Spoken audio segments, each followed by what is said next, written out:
जय श्री हरि विष्णु। मित्रों, गरुड़ पुराण प्रस्तुति 7 में हम आपको बताएंगे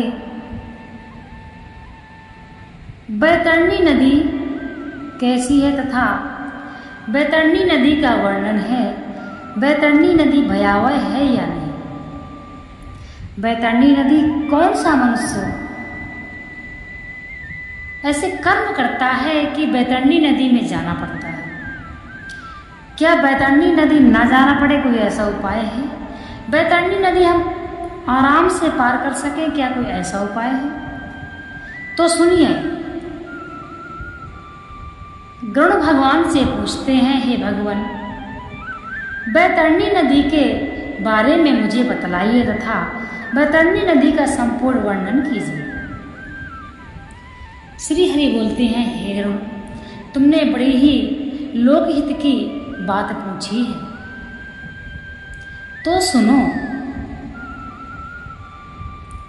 बैतरणी नदी बहुत ही भयानक है तथा जो व्यक्ति बुरे कर्म करता है उस व्यक्ति को हमेशा बैतरणी नदी में ही रहना पड़ता है। इसीलिए जीते जी व्यक्ति को गौदान जरूर करना चाहिए। जो व्यक्ति जीते जी अपने स्वस्थ जीवन में ही गौदान करता है उसको हजारों गायों का देने का फल मिलता है। गाय के सींगों को सोने से मढ़ाकर तथा खुर को सोने से मढ़ाकर एक श्रेष्ठ ब्राह्मण को दान करना चाहिए तथा ब्राह्मण से बोलना चाहिए, हे तुझ श्रेष्ठ, मैं यह गौ तथा यह दान आपको अपनी इच्छा हेतु दे रहा हूँ। जब मैं बैतरणी नदी जाऊँ तो मैं बैतरणी नदी आराम से पार सकूँ तथा आराम से पार कर सकूँ। हे गौ माता, जब मैं बैतरणी नदी पहुँचूँ तो आप पहले से ही वहाँ पर मेरी प्रतीक्षा करना तथा मुझे बैतरणी नदी पार करवा देना। तब ब्राह्मण को आगे करके और व्यक्ति को गाय की पूंछ पकड़कर यह प्रार्थना करनी चाहिए कि हे गौ माता, मुझे यमराज के भयंकर रूप से बचाना तथा जब मैं बैतरणी नदी जाऊं तो आप मेरे आगे रहना, मेरे पीछे रहना, मेरे अगल बगल रहना तथा मुझे बीच में रखना और मेरी बैतरणी नदी की यात्रा सुगम कर देना। माता, गौ और ब्राह्मण की परिक्रमा करके यह वचन ब्राह्मण और गौ के सामने बोलना चाहिए। दोस्तों, बैतरणी नदी का भगवान नारायण वर्णन कर रहे हैं। गरुड़ पूछते हैं, हे भगवान, कैसी है बैतरणी नदी? भगवान बोलते हैं, सुनो गरुड़,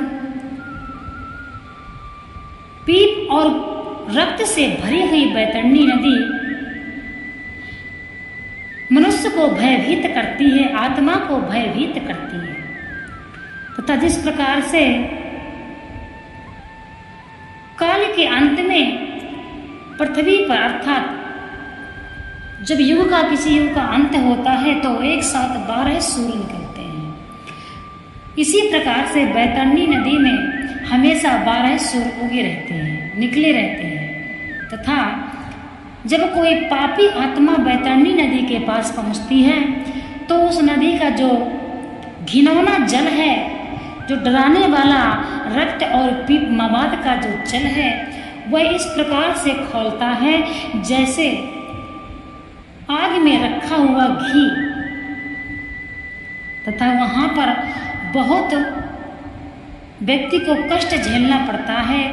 12 सूर्य की गर्मी वह झेल नहीं पाता है और उससे बचने के लिए वह खून में वह तथा पीप की उसी गंदे बैतरणी में कूदकर अपने को बचाता है।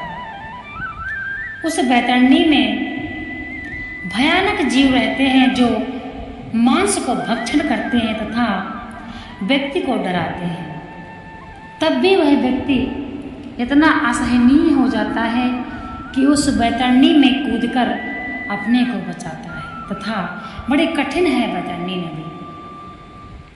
जिस प्रकार से कोई व्यक्ति कर्म करता है उसको उसी प्रकार से बैतरणी नदी में पार होना होता है।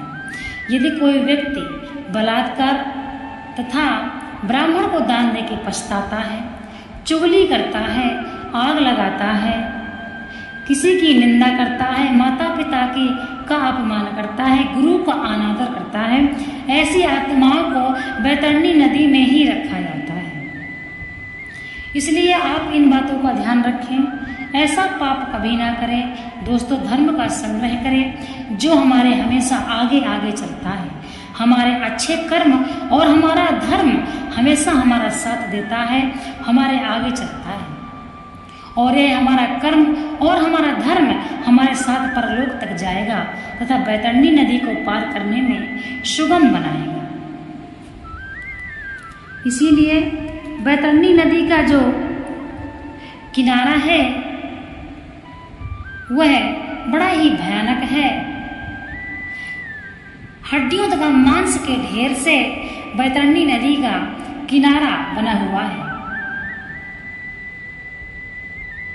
तथा ऐसे ऐसे जीव हैं उस बैतरणी नदी में कि व्यक्ति देखकर रूह कांपती है। बैतरणी नदी के पास जब कोई आत्मा पहुंचती है तो वह पहले से ही इतनी भयभीत हो जाती है क्योंकि वहां पर पहले से आत्माएं हाहा करती हुई, भ्राता भ्राता चिल्लाती हुई उस बैतरणी नदी में डूबती रहती है। बैतरणी नदी बड़ी ही भयानक नदी है जिसको यदि आप गरुड़ पुराण के अनुसार संपूर्ण विधि से सुन लेते हैं तो आप अपने जीवन में कभी बुरे कर्म नहीं करेंगे। जो व्यक्ति अपने जीवन में कभी भी किसी को दान नहीं करता है, धर्म नहीं करता है, दूसरे की स्त्रियों पर बुरी नजर रखता है तथा निंदा करता है, गुरु की निंदा करता है, माता पिता का अपमान करता है, ऐसा व्यक्ति बैतरणी नदी में घनघोर कष्ट का सामना करता है। जो व्यक्ति अपनी पत्नी को इज्जत नहीं करता है, अपनी पत्नी को निकाल देता है, अपने से अलग कर देता है।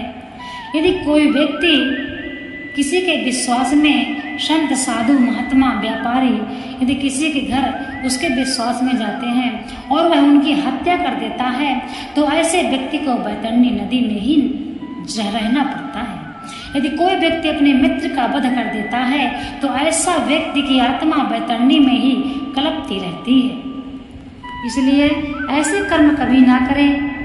गरुड़ पुराण को सुने, अपने घर में इसको पढ़ें। जो व्यक्ति जीवन काल में यह पढ़ लेता है वह व्यक्ति समझो अमर हो जाता है। इसलिए आप इस बात को समझिए कि हमारी यात्रा यहीं से समाप्त नहीं है। हमको परलोक जाना है क्योंकि मृत्यु हमारा अटल सत्य है और सभी जीवों का मृत्यु ही अटल सत्य है।